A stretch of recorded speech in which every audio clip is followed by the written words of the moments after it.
नमस्कार। जो शिक्षा शास्त्र में हमारा जो चल रहा है कॉन्सेप्ट शब्द, उस पर आज का जो हमारा टॉपिक शब्द है वो है समावेशी शिक्षा।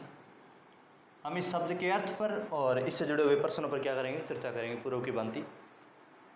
समावेशी शब्द का मतलब क्या होता है? सबसे पहले आपने ये वर्ड सुना होगा समावेशी विकास में, आपने सुना ही होगा ये वर्ड, क्योंकि समावेशी विकास की जब अवधारणा को समझते हैं तो हम सामान्यतः समावेशी शिक्षा की अवधारणा को भी समझ लेते हैं। विकास में क्या होता है कि जैसे आपने वो एक भाषण तो सुना होगा राजीव गांधी जी का, जिसमें उन्होंने बताया कि केंद्र से 1 रुपया चलता है और जब लाभार्थी तक जिसके लिए वो पैसा चला था उस तक पहुंचता है तो वो 10 पैसे रह जाते हैं, पीछे 90 पैसे कम हो जाते हैं। ऐसा ही मामला होता है डेवलपमेंट में, विकास में भी एक कॉन्सेप्ट होता है। केंद्र कोई भी विकास के लिए प्रोजेक्ट लेकर आता है, अब ये प्रोजेक्ट केंद्र नहीं लेकर आया तो वो जो मूल जो लेने वाले प्रोजेक्ट को तैयार करवाने वाले जो सरकार में बैठे हैं, सबसे पहले बेनिफिट्स उस प्रोजेक्ट का उन्हीं को होता है, ठीक है। फिर उससे लो लेवल पर आते हैं नौकरशाह, इनका भी एक अच्छी खासी जमात होती है, नौकरशाही की एक अच्छी खासी जमात होती है। फिर दूसरे नंबर पर जो बेनिफिट होता है डायरेक्ट, जो जिनको बेनिफिट होता है वो होती है नौकरशाही जमात, ठीक है ना, क्योंकि इनके जो जानकार रिश्तेदार। और तीसरे नंबर पर आते हैं इन नौकरशाही जमात के जो जानकार रिश्तेदार, ऐसे व्यक्ति जो उस नौकरशाही को जानते हैं, उनको नेक्स्ट लेवल पर इनका बेनिफिट होता है। उसके बाद में ऐसे व्यक्ति जो इस नौकरशाही के जो जानकार हैं, उनके जानकार, उनको बेनिफिट होता है। फिर उससे निम्न जो लेवल है जानकारी या जिस भी कॉन्सेप्ट है आप समझें, उसे बेनिफिट होता है। सबसे अंत में जो ये परिधि पर जो व्यक्ति बैठा होगा समाज का, उस व्यक्ति को क्या होगा, सबसे अंत में क्या होने वाला है, उस विकास का फायदा होने वाला है, ठीक है। तो समावेशी विकास की अवधारणा क्या कहती है कि समावेशी विकास की अवधारणा कहती है कि जो परिधि पर बैठा हुआ पिछड़ा व्यक्ति है, पिछड़ा वर्ग है, पिछड़ा हिस्सा है, उस हिस्से को भी विकास की इस अवधारणा का क्या मिलेगा, फायदा मिलेगा। तो फिर वो कौन सा विकास होगा, समावेशी विकास होगा। समझ में आई बात? उसी प्रकार है समावेशी शिक्षा। समावेशी शिक्षा का मतलब क्या है कि सबसे एजुकेटेड लोग तो यहाँ बैठे हैं, नौकरशाह वगैरह, ये सबसे एजुकेटेड लोग हैं, इनसे जुड़े हुए लोग हैं, वो और एजुकेटेड होंगे। एजुकेशन का लेवल धीरे धीरे इस प्रकार गिरता जाएगा, ठीक है। एजुकेशन का लेवल तो गिरेगा, एजुकेशन प्राप्ति जो हो रही है उसका लेवल भी गिरेगा। समझ आई? अब जैसे कोई नौकरशाह है, उसके जो स्टूडेंट बच्चे हैं, उनके लिए स्कूल की उपलब्धता का लेवल क्या होगा, ठीक है, उनके लिए स्कूल की उपलब्धता का लेवल क्या होगा, बहुत ही हाई होगा। बड़े से बड़ा प्राइवेट, या जैसे मान लीजिए कोई फॉर एग्जाम्पल कोई फिल्म अभिनेता हो, तो बड़े बड़े प्राइवेट स्कूल संस्थाएं जो होंगी वो चाहेंगी कि उनका बच्चा है वो हमारे स्कूल में पढ़े, ताकि हमारे स्कूल में क्या हो, थोड़ा सा नाम भी चले ना। तो इनको एजुकेशंस की जो अवेलेबिलिटी है वो भी ठीक है। इस वर्ग को शिक्षा की जो उपलब्धता है वो कम है, शिक्षा की उपलब्धता इस वर्ग को क्या हो जाएगी, कम हो जाएगी। तो समावेशी शिक्षा का मतलब क्या है कि समाज का ये जो पिछड़ा वर्ग है, इस पिछड़े वर्ग को भी शिक्षा की जो प्रवाह है, जो धारा है, उसमें शामिल किया जाए, उसको भी शिक्षा का लाभ मिले। तो फिर वो कौन सी शिक्षा होगी, तो समावेशी शिक्षा होगी। कौन सी शिक्षा होगी, तो समावेशी शिक्षा होगी। समझ में आई ये बात आपको? समावेशी शिक्षा का मतलब क्या हो गया, जो समाज का पिछड़ा वर्ग है या समाज का जो वंचित वर्ग है, उस वंचित वर्ग को भी शिक्षा मिले, तो वो कौन सी शिक्षा है, समावेशी शिक्षा है, ठीक है। अब 2 बातें हैं इसमें आपको समझने से, समावेशी शिक्षा पर आगे चर्चा करने से पहले मैं आपको 2 बातें पहले और बताता हूँ। देखिए, हमने समावेशी शिक्षा के लिए एक्ट लेकर आए थे 2006 में, उन पर इतिहास, समावेशी शिक्षा से जुड़ा हुआ इतिहास पर चर्चा नहीं है। आप समझिए, राइट टू एजुकेशन में हमने समावेशी शिक्षा को बढ़ावा देने की बात की है। हमने 100% शिक्षा को बढ़ावा देने की बात क्यों नहीं की? 2 कॉन्सेप्ट हैं, एक तो है 100% शिक्षा, एक है समावेशी शिक्षा। हम आरटीई में 100% शिक्षा नहीं लेकर आए, हम क्या लेकर आए, समावेशी शिक्षा लेकर आए। क्यों? क्योंकि 100% जो शिक्षा है ना, उसमें बिल्कुल भी लचीलापन नहीं है। मतलब 100% कब प्राप्त होगी, जब सभी को शिक्षा मिलेगी। 100% शिक्षा कब प्राप्त होगी, जब सभी को क्या मिलेगी, शिक्षा मिलेगी। लेकिन हमारे यहाँ क्या एक दिक्कत है, संसाधन, दूसरा दृढ़ इच्छा शक्ति,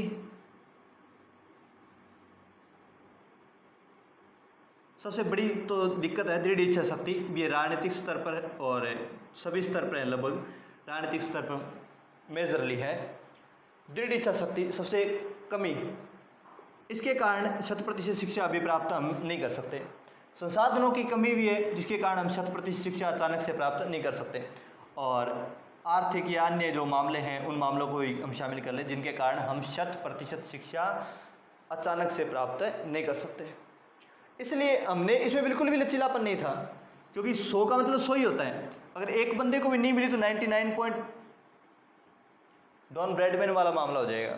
समझ आई बात? एक बार भी चूक गए तो 99.99 वाला आंकड़ा सारी उम्र के लिए आपके पास मिल जाएगा। वैसे ही यहाँ पर एक बंदा भी रह गया तो 99.99 का आंकड़ा मिल जाएगा, 100% नहीं होगा। यहाँ समावेशी शिक्षा में लचीलापन है। लचीलापन ये है कि अधिक से अधिक लोगों को शिक्षा देनी है, ना कि 100% को देनी है। मतलब कोशिश करो कि ज़्यादा से ज़्यादा लोगों को क्या मिल जाए, शिक्षा मिल जाए। 100% वाला कोई कॉन्सेप्ट नहीं है। तो ये मेजर अंतर है समावेशी शिक्षा में और 100% शिक्षा में, क्योंकि समावेशी शिक्षा का जो कॉन्सेप्ट है, जो अवधारणा है, वो एक लचीली अवधारणा है। समझ, इसमें प्रीति पर बैठे अंतिम पिछड़े वर्ग को शिक्षा देने की बात की गई है, लेकिन अनिवार्य बात नहीं की गई। अनिवार्य रूप से उसे शिक्षा मिले वो 100% शिक्षा में की गई है। डेफिनेटली कंपलसरी उस बंदे को शिक्षा मिले, ये 100% शिक्षा है। लेकिन समावेशी शिक्षा में ऐसा कोई कॉन्सेप्ट नहीं है। तो हमने RTE में कौन सा कॉन्सेप्ट शामिल किया है, समावेशी शिक्षा कॉन्सेप्ट शामिल किया है। समझ में आई यहाँ तक बात? उसके बाद में बात करें हम समावेशी शिक्षा में शिक्षा देने किसको है, वंचित वर्ग को। अब ये वंचित वर्ग कौन कौन सा हो सकता है? तो हाँ, एक बात और ध्यान रखिएगा, समावेशी शिक्षा का मतलब है समान शिक्षा या समानता, शिक्षा में समानता लाना। कहीं ना कहीं ये भी अर्थ होता है, ठीक है। चलिए साथ में इस वर्ग को भी कंसिडर करें, साथ में शिक्षा में समानता लाना भी समावेशिता के अर्थ है। लेकिन आप एक बात हमेशा ध्यान रखिएगा, जो समानता का दो अवधारणाएं होती है, एक तो नेगेटिव एक पॉजिटिव, या फिर ये कहें एक वो जो हो सकती है, एक वो जो कभी नहीं हो सकती। तो जो हो सकती है वो अवधारणा क्या है कि समानता किस लेवल पर आनी चाहिए, निम्न स्तर पर। मतलब मिनिमम एक लेवल डिसाइड करो, उस लेवल पर सभी क्या हो, एक जैसे हो। हाईएस्ट लेवल डिसाइड नहीं किया जा सकता जिस लेवल पर सभी क्या हो, एक जैसे हो। क्योंकि सभी लोग प्राइमरी एजुकेशन प्राप्त करें ये संभव हो सकता है, लेकिन सभी लोग डॉक्टरेट करें ये तो संभव नहीं है ना। कोई बंदा डॉक्टरेट करना ही नहीं चाहता, कोई बंदा बैचलर डिग्री से खुश है, कोई बंदा मास्टर डिग्री से खुश है, कोई बंदा MBBS वगैरह कर रहा है। मतलब हाईएस्ट लेवल सभी जो एजुकेशन है वो सभी की एक जैसी नहीं हो सकती, लेकिन लो एजुकेशन का लेवल जो है वो एक जैसा हो सकता है। यहाँ लो लेवल का मेरा मतलब है मात्रात्मकता से, ना कि गुणात्मकता से। गुणात्मकता नहीं है, गुणात्मकता में तो ये हाई होना चाहिए, मात्रात्मकता में ये लो हो सकता है। मतलब प्राइमरी एजुकेशन तक सभी को एक जैसी एजुकेशन मिल जाए, सभी को मिल जाए, तो वो हमारी समावेशी शिक्षा पूरी हो चुकी है, ठीक है। अब वंचित वर्ग, वंचित वर्ग के कॉन्सेप्ट, जिस बेस पे आप वंचित वर्ग की चर्चा करोगे, समावेशी शिक्षा की जो परिभाषा है वो वैसी हो जाएगी। समझ आई? जैसे मैंने बात की आर्थिक वर्ग स्तर पर एक वंचित वर्ग होगा, तो अब समावेशी शिक्षा किनके लिए होगी, गरीब तबके के लिए होगी। ऐसा गरीब तबका जिसे शिक्षा प्राप्त नहीं हो रही उसे भी शिक्षा मिले, वो समावेशी शिक्षा है। हमने बात की सामाजिक स्तर पर वंचित वर्ग, एक ऐसा वर्ग भी है जो थोड़ा सक्षम है लेकिन सामाजिक सोपान में उसका स्तर डाउन कर रखा है, ठीक है। जैसे हम SC ST के लिए ये बात यूज करते हैं कई बार, या सबसे मेजरली इस वक्त ST हैं, ठीक है ना। ST जो शेड्यूल कास्ट, ये ट्राइब्स जनजातीय जो हैं वो सबसे ज़्यादा पिछड़े हुए हैं, उनको एजुकेशन नहीं मिली हुई है अभी तक। समझ आई मेरी बात? तो उनके लिए संस्कृति संरक्षण जैसे प्रयास किए जा रहे हैं। ये सामाजिक रूप से पिछड़ा हुआ वर्ग है, आर्थिक रूप से पिछड़ा हुआ वर्ग नहीं है, सामाजिक रूप से पिछड़ा हुआ वर्ग है। बराबर बैठकर एजुकेशन आप, मतलब एक अपर क्लास बंदा एक लो क्लास बंदा है तो वो लो क्लास अपर क्लास के साथ बैठकर एजुकेशन, एक साथ बैठकर एजुकेशन नहीं मिल सकती। ये पूर्व की संकीर्ण हमारी मानसिकताएं थी, ठीक है। बाद में धीरे धीरे ये बदल गई। समावेशी शिक्षा क्या कहती है, दोनों समान स्तर पर आएंगे और समान स्तर पर क्या ग्रहण करेंगे, शिक्षा ग्रहण करेंगे, ठीक है। तो सामाजिक रूप से वंचित वर्ग को शिक्षा मिले, समावेशी शिक्षा। वंचित वर्ग हो सकता है शारीरिक रूप से, वंचित तो नहीं कह सकते, इसे पिछड़ा कह लेंगे, ठीक है, थोड़ा सा अच्छा लगे ये वर्ड। शारीरिक स्तर पर कोई शारीरिक रूप से कोई विकलांग, जैसे भारत में क्या दिव्यांग जो वर्ड यूज करते हैं, दिव्यांग बच्चे हैं या विकलांग बच्चे हैं, इसे भी शिक्षा की सामान्य धारा में शामिल किया जाए तो फिर वो कौन सी शिक्षा हो जाएगी, समावेशी शिक्षा हो जाएगी, ठीक है। आप इस कॉन्सेप्ट को यूँ समझिएगा, देखिएगा कि एक विकलांग बच्चा है, जैसे कोई व्यक्ति के एक पैर नहीं है या एक पैर से कोई दिव्यांग बच्चा है, वो बच्चा भी सामान्य स्कूल में, सामान्य बच्चों में, सामान्य कक्षा में, सामान्य स्तर के कार्य कर पाए, सामान्य स्तर की शिक्षा ले पाए तो फिर वो समावेशी शिक्षा है। क्लियर मेरी बात। अगर आपने उसे मुख्य धारा से अलग निकाल दिया तो फिर वो समावेशी शिक्षा का जो कॉन्सेप्ट है वो चला जाएगा। किस संदर्भ में चला जाएगा, इस संदर्भ में चला जाएगा, इस संदर्भ में चला जाएगा केवल। क्लियर। बाकी संदर्भ में पूरा हो सकता है लेकिन इस संदर्भ में वो चला जाएगा। समझ, मतलब आप ये समझिएगा कि आपने, जैसे हमने एक स्पेशल बच्चों के लिए स्कूल शुरू कर दिया है, जो किन के लिए है, विकलांग बच्चों के लिए, केवल दिव्यांग बच्चों के लिए हमने एक अलग से विद्यालय शुरू कर दिया, तो वो बच्चा समावेशी शिक्षा से जुड़ा है, लेकिन कौन से कॉन्सेप्ट में, ऊपर वाले कॉन्सेप्ट में जुड़ा होगा, इस कॉन्सेप्ट में नहीं जुड़ पाया होगा, क्योंकि वो सामान्य स्कूल में नहीं है, सामान्य बालकों में नहीं है, वो सामान्य कक्षा में नहीं है, वो सामान्य स्तर पर नहीं है, तो फिर वो समावेशी शिक्षा की इस अवधारणा से अलग हो जाएगा। क्लियर है बात। नेक्स्ट देखिएगा मानसिक स्तर पर। मानसिक स्तर पर भी यही है, मानसिक स्तर पर भी यही सेम कॉन्सेप्ट होगा कि बच्चों में दिव्यांग या कोई मंदबुद्धि बालक है, उसे भी सामान्य स्कूल में, सामान्य बच्चों में अगर वो शिक्षा ग्रहण कर पाएगा तो फिर हमारी समावेशी शिक्षा की अवधारणा वहाँ क्या हो जाएगी, पूरी हो जाएगी। क्लियर है मेरी बात। तो समावेशी शिक्षा के अलग अलग स्तर पर अलग अलग अवधारणाएं या अलग अलग कॉन्सेप्ट आपको मिल जाएंगे। यहाँ तक बात समझ में आई है। नेक्स्ट कुछ एक प्रश्न देखिएगा, जैसे आप छोटी छोटी और बातें हैं जैसे समावेशी शिक्षा में कि लिंग के आधार पर कोई भेदभाव नहीं किया जाना चाहिए बच्चों में, जो नॉर्मल बच्चे हैं, महिला, ये बालक और बालिकाएं एक साथ एजुकेशन ग्रहण करें, वो भी समावेशी शिक्षा से जुड़ा हुआ मामला ही है। जैसे एक प्रश्न देखिएगा, आरटीई के प्रावधानों में कौन सा समावेशी शिक्षा से जुड़ा नहीं है। आरटीई में बहुत सारे प्रावधान किए गए हैं शिक्षा को बढ़ावा देने के लिए, तो उनमें से कौन कौन से ऐसे प्रावधान हैं जो समावेशी शिक्षा से जुड़े हुए प्रावधान हैं, तो कौन कौन से हैं, तो उनमें सबसे पहले, जैसे कौन सा नहीं है वो बताना है आपको, अंदाज लगाना है, ठीक है।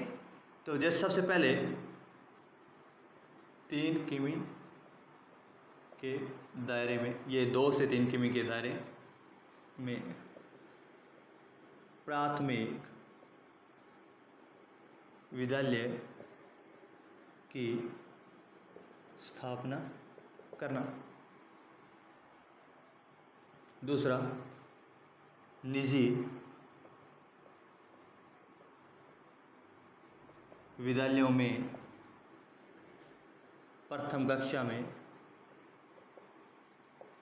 25% सीटें पिछड़े वर्ग के लिए आरक्षित करना। नेक्स्ट जो है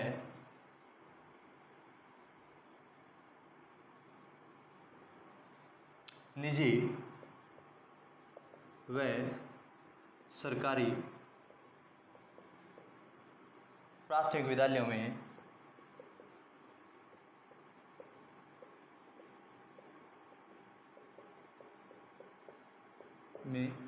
निर्धारित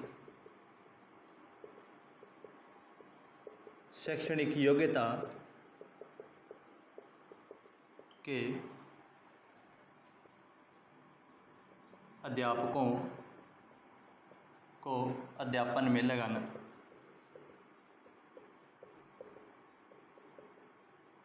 लगाना। ठीक है, नेक्स्ट देखिएगा चौथा प्रश्न, ये चौथा ऑप्शन से आप देखिएगा। तो मुस्लिम विद्यालय प्राथमिक विद्यालय की स्थापना करना, निजी विद्यालय के प्रथम देना, विद्यालय में प्रवेश के लिए जन्म प्रमाण पत्र की अनिवार्यता खत्म करना।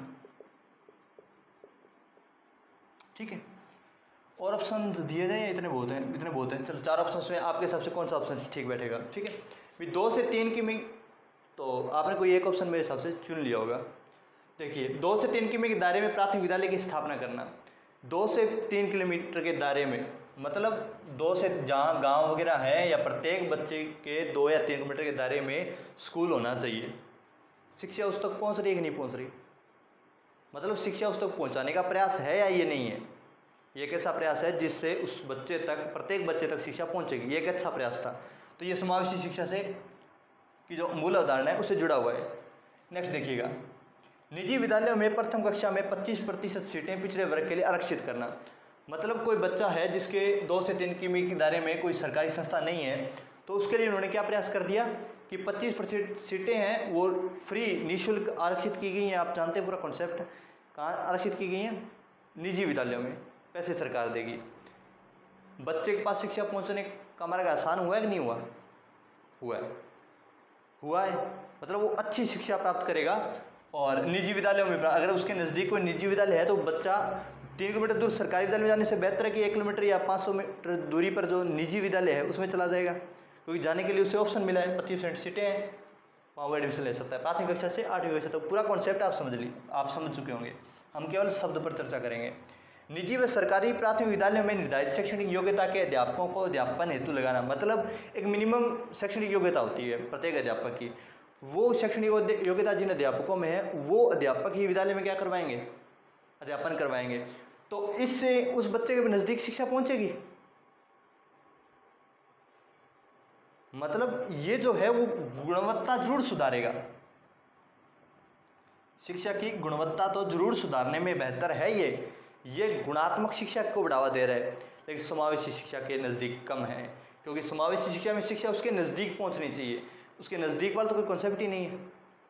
समझ आई बात? और विद्यालय में प्रवेश के लिए जन्म प्रमाण पत्र की अनिवार्यता खत्म करना। बच्चे के नज़दीक स्कूल है, सरकारी है, जब वो एडमिशन लेने गया तो कहा जन्म प्रमाण पत्र लेके आओ, जन्म प्रमाण पत्र नहीं है तो एडमिशन से बाहर निकाल दिया। तो शिक्षा से वंचित हुआ या नहीं हुआ? हुआ। ये एक बाधा थी शिक्षा प्राप्त करने में बालक और विद्यालय के बीच में, उस बाधा को हटाया गया।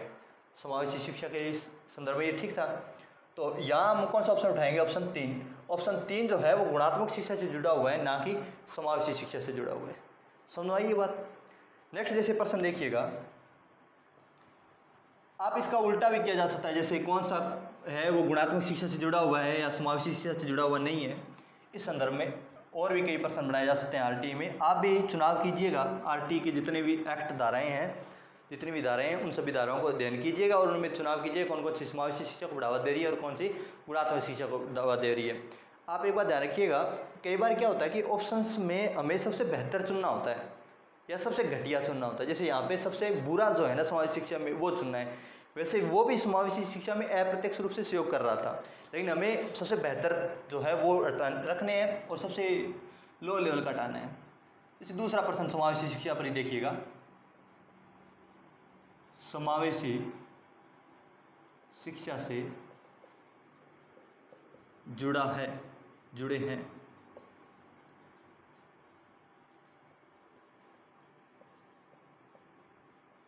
विकलांग बालकों के लिए विद्यालय में वो रैंप बोलते हैं ना, रैंप, विद्यालय में रैंप बनवाना ताकि बच्चे आसानी से चढ़ जाएं और वो अपने को व्हीकल से लेकर आ रहे तो वो आसानी से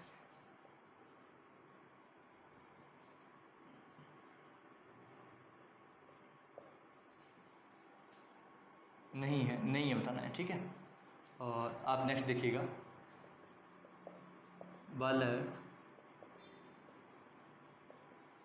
बालिकाओं को एक ही कक्षा में क्या देना, समानता लाई जा रही है। ठीक है, तीसरा देखिए विकलांग बनवाना, कोई एक कक्षा में क्या देना, शिक्षा देना। तीसरा जो कॉन्सेप्ट होगा इसमें आप समझिएगा, जैसे उदंड बालकों को से बाहर निकाल देना।